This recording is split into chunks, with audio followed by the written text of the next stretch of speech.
കർക്കിടക മാസം എന്ന് പറഞ്ഞു കഴിഞ്ഞാൽ ഈ രാമായണ മാസം ആയതുകൊണ്ട് തന്നെ അത് വൈഷ്ണവ പ്രാധാന്യമാണ്. കർക്കിടക മാസം ദേവീ മാസം ആയതുകൊണ്ട് ഭഗവതിക്ക് പ്രാധാന്യമാണ്.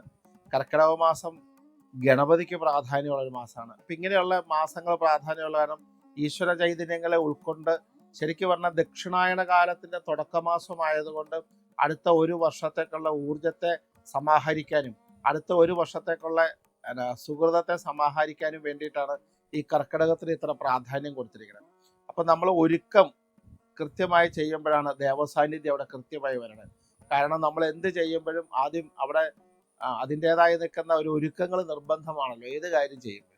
എന്ന് പറഞ്ഞ പോലെ തന്നെ ആ ഭഗവതി ഭഗവാന്മാരുടെ ദേവന്മാരുടെ ദേവിമാരുടെ ആ ശുദ്ധമായി നിൽക്കുന്ന അനുഗ്രഹകല കുടുംബത്തിൽ ലഭിക്കുന്നതിനും ആ ദേവീദേവന്മാരുടെ സാന്നിധ്യം നമ്മുടെ നാമജപത്താൽ അവിടെ പൂർണ്ണ പുണ്യമായി തീരുവാനും രാമായണ മാസമായതിനാൽ രാമഭഗവാന്റെ ശ്രീരാമഭഗവാന്റെ സാന്നിധ്യം പൂർണ്ണമായി കുടുംബത്തിൽ ഉൾക്കൊള്ളാനും അതുവഴി എല്ലാ ശ്രീഭഗവതിയുടെ പൂർണ്ണമായ എല്ലാ അനുഗ്രഹങ്ങളും കുടുംബത്തിൽ ലഭിക്കുന്നതിനും വേണ്ടിയിട്ട് നമ്മൾ കുടുംബ പശ്ചാത്തലം കുടുംബ രീതികൾ നമ്മൾ പൂർണ്ണമായി ഒരുക്കുകയാണ്. ഈ കർക്കിടക മാസത്തിലൊക്കെ എല്ലാ ദിവസവും രാവിലെ കുളിക്കുക, അമ്പലത്തിൽ പോവുക, നാമം ജപിക്കുക, രാമായണം വായിക്കുക, അങ്ങനെ പല വിധാനത്തിലേക്ക് നമ്മൾ മാറുകയാണ്.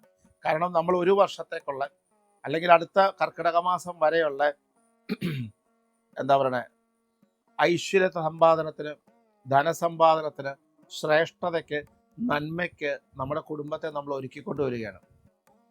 അപ്പം അതിനുവേണ്ടി എത്രമാത്രം ശുദ്ധകരമായി നിൽക്കുന്ന ഒരു അവസ്ഥാന്തരം ഉണ്ടാക്കാവോ അത്രയും ശുദ്ധകരമായ അവസ്ഥ. ഇപ്പം ഈ കർക്കിടകത്തിന് മുമ്പൊക്കെ ചീത്ത തുണികൾ, ചീത്ത വസ്ത്രങ്ങൾ, പൊട്ടിയ കണ്ണാടികൾ, അങ്ങനെയുള്ള സാധനങ്ങളൊക്കെ എടുത്ത് പുറത്ത് കളയും. അതുപോലെ കുടുംബത്തിൽ നമ്മൾ ഉപയോഗിക്കാത്ത സാധനങ്ങൾ മാറ്റിക്കളയും. കുടുംബത്തിലെ എല്ലാ റൂമുകളും ഒക്കെ വൃത്തിയാക്കും. എക്സ്പെഷ്യലി പൂജ റൂം ഇരിക്കുന്ന സ്ഥലം കൂടുതൽ വൃത്തിയാക്കും. അതുപോലെ തന്നെ സാധാരണ പഴയ കാലത്തൊക്കെ നോൺ വെജിറ്റേറിയൻ ഒക്കെ ഉണ്ട്, കളഞ്ഞിട്ട് ഒരു മാസത്തെ വെജിറ്റേറിയൻ ആകമാണ് ആൾക്കാർ. കാരണം വെച്ച് കഴിഞ്ഞാൽ ഈ കർക്കിടക മാസത്തിൽ ശരിക്കും പഴയ കാലത്തൊക്കെ എന്ന് പറഞ്ഞാൽ ശരീരം ഇളതാകുന്നു എന്ന് പറഞ്ഞാൽ. കാരണം കർക്കിടകത്തിൽ മുഷ്ടി അരുത് എന്നാണ് പറയുന്നത്. മുഷ്ടി എന്ന് പറഞ്ഞാൽ ബലം പിടിക്കരുതെന്ന് പറഞ്ഞാൽ ബലമുള്ള ഭക്ഷണങ്ങളോ ബലമുള്ള കാര്യങ്ങളോ നമ്മൾ ചെയ്ത് ശരീരം ഏറ്റവും ഇളതായിരിക്കുന്ന സമയമാണ്. നമ്മുടെ ആരാധനാ സംക്രമം എന്ന് പറഞ്ഞാൽ ആരോഗ്യവുമായി ബന്ധപ്പെട്ടതായതുകൊണ്ട് അതിനും പ്രാധാന്യമുണ്ട്. അപ്പോൾ ഇതൊക്കെ നോൺ വെജിറ്റേറിയൻ ഒക്കെ എല്ലാം കളഞ്ഞ് ശുദ്ധമാക്കുന്ന ഒരു കാലാവസ്ഥ എങ്ങനെയാണ്.